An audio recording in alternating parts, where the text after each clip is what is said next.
This is a country that has been driven by social movements for a long time. You had a very long revolution, complicated revolution that was driven by all sorts of social movement kinds of issues, especially issues of development, economic development. Um, so I think it's very important to show the world uh, how important social movements have been in Mexico, but also perhaps to bring to Mexican scholars some of the insights, some comparative insights from other places in the world. So I hope this is the beginning of a stronger dialogue between Mexican scholars and non-Mexican scholars about the importance of protest in today's world, because basically when anything good happens, it's usually because of social movements. Scholars and activists have been trying for a very long time to figure out how to work more closely together. It hasn't always been very successful, to tell you the truth. Activists know a lot more than scholars do about the actuality of what's going on. And so they are actually, I think, much better at making strategic decisions day by day. Scholars have a tendency to live in the sky a little bit, live in the clouds. We're a little bit abstract. But what we can give is a kind of perspective about mistakes not to make, about strategic dilemmas, so that we can say, well, if you do this, you run this risk. You may have a benefit here, but a cost there. And so we can point to lots of other cases, other social movements all around the world that have faced similar trade-offs, similar strategic questions. That's not much advice, but if we can help activists avoid a few mistakes now and then, that's about as good as it gets for scholarly advice, I think. Certainly in the United States and Europe, scholars have concentrated on American and European movements. So they've tended to be movements historically of those who are excluded from the vote. So the civil rights movement in the United States, or the labor movement in Europe, people who've been oppressed in very systematic, usually economic ways. We have not been very good, as we've developed social movement theory, in looking at other cases around the world where the problems are a little bit different. And I think, for example, we are not very good at looking at social movements in countries where the state or these parts of the state may be implicated in very rough activities, murderous activities, violence. That's something we're not, I think, as scholars, very accustomed to thinking about and writing about. And so some of the challenges that activists face here should challenge us to rethink our concept about strategy and what kinds of strategies you need to face the police when they're sometimes your enemies. And I think we need to expand our sense of strategic possibilities that way. So I think I'm hoping that one of the things this Congress will do is to send messages to scholars who are not from Mexico to think more clearly about what the strategic trade-offs are that we face. So, for example, a lot of social movement scholars who are around my age came of age in the 1970s and 1980s, when in the United States and in Europe, nonviolence was absolutely taken for granted. And in the feminist movement, the LGBT movements, the idea that you could be or had to be aggressive, angry, sort of tactically, I won't say violent, but pushing the boundaries of what polite protest was. That's new to us, and but I think that sometimes that's necessary.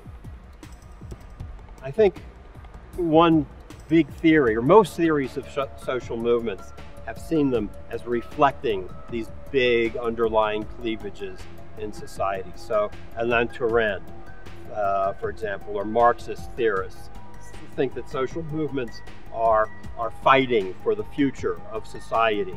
And there's usually a big cleavage, whether it's labor versus capital, whether it's democracy versus technocracy. And so the social movements are sort of a reflection of those cleavages, but at the same time, they need to bring about the next society, the future society. I myself am a little skeptical about grand theories of that, like those, because I'm not sure we really know what the main cleavages are. If I had to say, I would say there's a cleavage now over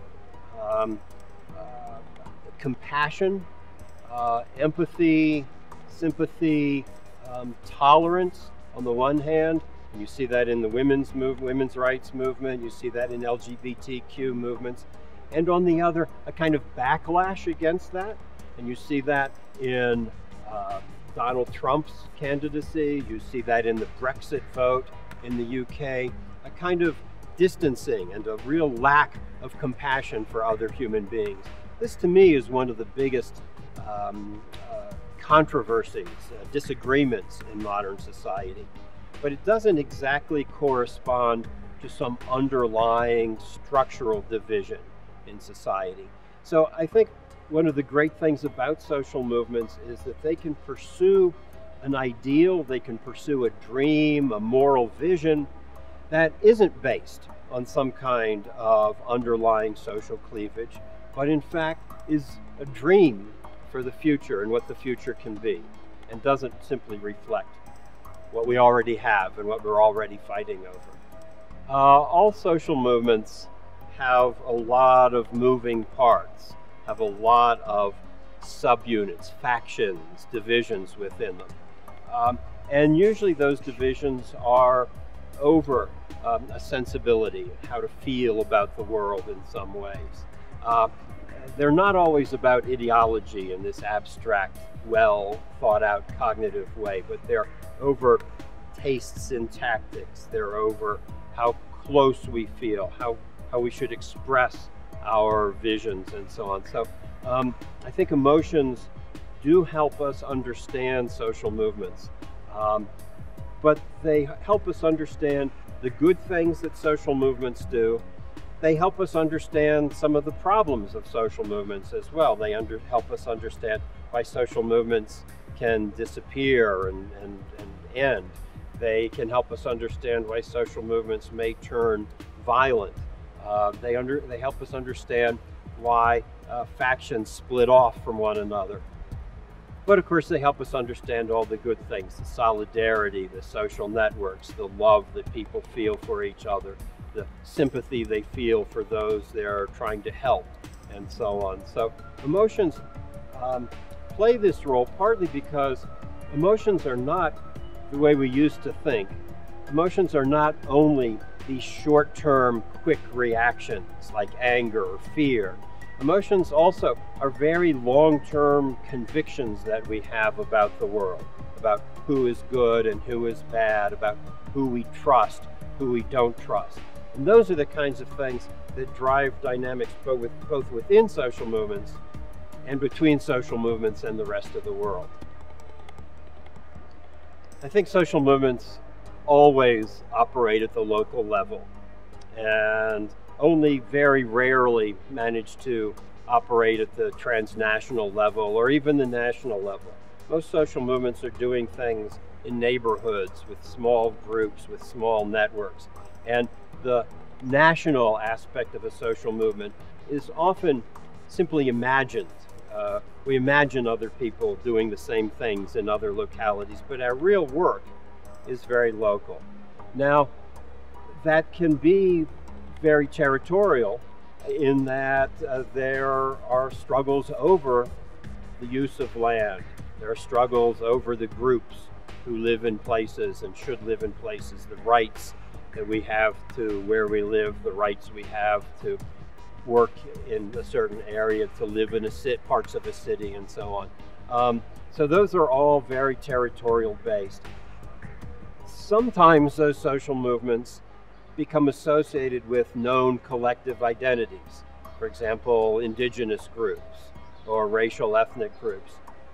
Even when they don't become associated with these pre-existing collective identities, they still have their own identities, and those identities are often, I think, very territorial, even though they're not the traditional collective identities associated with the territory.